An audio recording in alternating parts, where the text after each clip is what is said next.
So therefore, it's correct.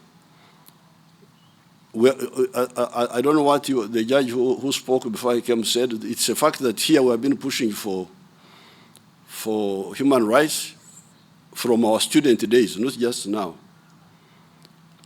We are the ones who recruited women in the army for the first time. We introduced positive favoritism. You remember when I added points on you people? 1.5 points for girls to go to university at the government sponsorship. Really discrimination, that's unconstitutional, but we did it. We're calling it affirmative action. So we have been doing all that. We are the first in Africa to introduce. I don't know whether there is a member of parliament here. The parliament now is very huge. I don't know how many there. How many constituencies do we have now? 300 and I don't know what. At one time, we had 214 constituencies for elections, but only 14 women had gone through the competition. So that's when we introduced a special seat for women per district. We did all this. But you can see still the problems you are talking about. Even when the law says no, what we call it, defilement.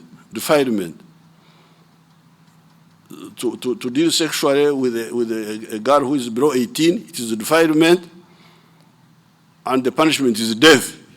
It is in the Constitution, in the law. But as you are saying now, a woman is defiled and doesn't want to come out and report. So you can see what I'm saying. Transplanting a value onto an old structure. And if you want to go back to the Bible, you remember what Jesus said. Don't put new wine in old skins, because the new wine is bubbling, it will break the skin. I didn't know that Jews were using skins for drinks. Skins here are used for tobacco and other dry things, not for liquids. Liquids, we use calabashes. You saw the calabashes. The Achoris didn't have them here. The calabashes, they are the ones for liquids. But I think for them they were using skins. And Jesus said, if you put new wine, so this is the problem now. New wine in old skins. So therefore, all the intellectuals, forget not just the lawyers, we need a holistic understanding of this issue. We can do as much as we have done. Like, for instance, when I appoint a vice president who is a woman, I am sending a signal to the girl, to everybody, that girls, there's one of our tribes here called Bagwere. I don't know whether you know where they come from. They come from Parisa. I don't know whether there's any Mugwere here. When I had just come from the bush, I went there for a visit. And there was a woman leader who was moreover the deputy headmistress of Nabumari at that time. She came with a women group, dancing. Mukali muntu, mukali muntu, mukali muntu. Meaning that the woman is also a person. You can see the psychology, as if it is in question. They were dancing, mukali muntu, mukali muntu. But I said, who said the woman was not a person, a human being? But they are trying to assert themselves because there is some idea that a woman is not really a full human being. And where does this idea come from? From the traditional society, from the old skin, where you are trying to put new wine. Yes, we can try, but understand, and we have tried.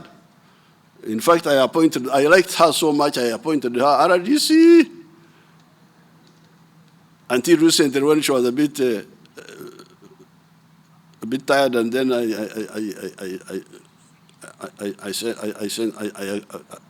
gave her a pension. So, but the issue is, be clear that the symbolic and actions in the superstructure will remain challenged as long as the base is not changed.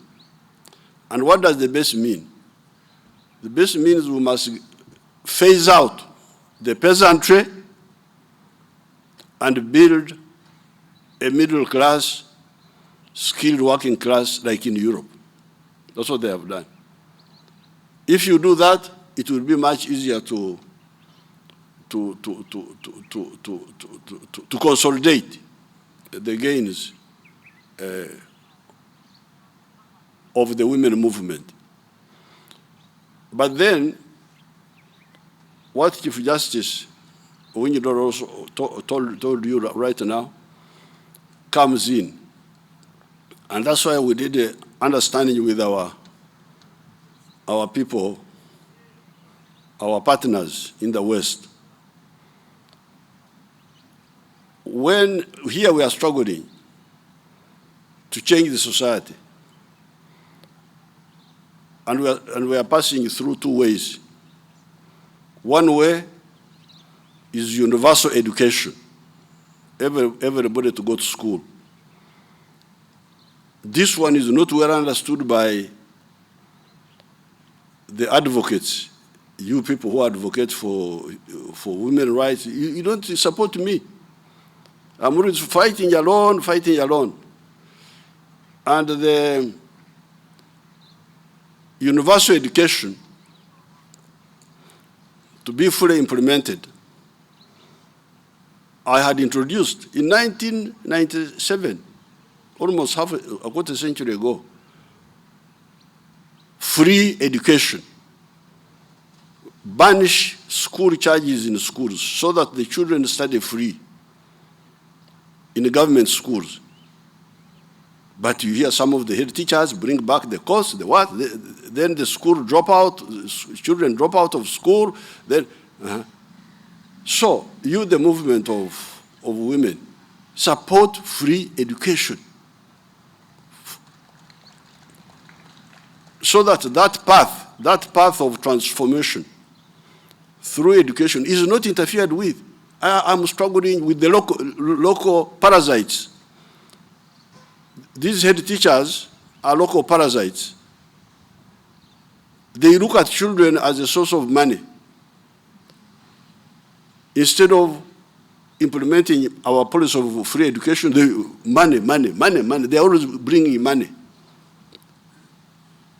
And yet for us, we say, let the children study free in government schools. And when they study free, the most beneficiary will be with girls. Because when the family is faced with the problem of money, when they have got to decide who should leave school and who should stay, then the girl is the one who drops out. So where is the woman movement in my war with the local parasites? Those local parasites, the head teacher is a parasite. There are small business people, some local traders, who have small businesses. They want to turn the school into a market, to sell kaunga, sell what to the school. Then they bring, we must feed children. You must bring money for school feeding. The government is not asking for money, but these local parasites are bringing money now for school feeding. But if I don't have money, let my child not eat. You let him study. They expel the child. So that war, where are you? You, the women movement people. I'm asking them in Luo because they don't, in English it may not be clear. So, one path of changing society is universal free education for all children. Don't talk about the roof without talking about the foundation.